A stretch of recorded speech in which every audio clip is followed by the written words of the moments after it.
ఉగాది పండగకు సంబంధించిన ప్రసిద్ధి చెందిన కథ. బ్రహ్మ సృష్టి కథ.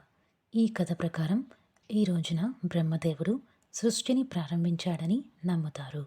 ఈ కారణంగానే ఈ రోజున యుగాది అని పిలుస్తారు. అంటే యుగం యొక్క ప్రారంభం. శివుడు విష్ణువుల కలయిక.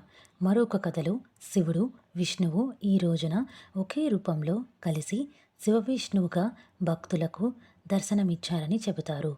ఈ కారణంగానే ఈ రోజున చాలా పవిత్రమైన రోజుగా భావిస్తారు.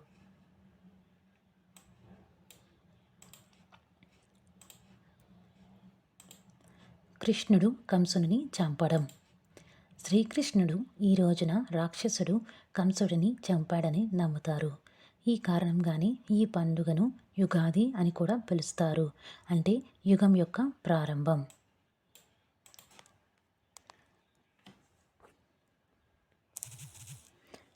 చైత్ర శుక్ల పాడ్యమి. చాలామంది ఈ రోజును చైత్ర శుక్ల పాడ్యమిగా భావిస్తారు.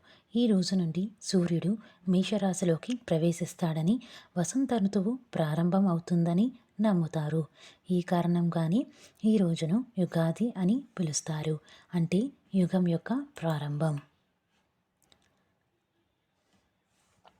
ఈ పండుగ యొక్క ముఖ్య ఉద్దేశం ఏమిటంటే కొత్త సంవత్సరానికి స్వాగతం పలకడం, గత సంవత్సరం యొక్క లోపాలను మర్చిపోవడం, కొత్త సంవత్సరంలో మంచి జరగాలని కోరుకోవడం, కుటుంబం స్నేహితులతో కలిసి సంతోషంగా గడపడం.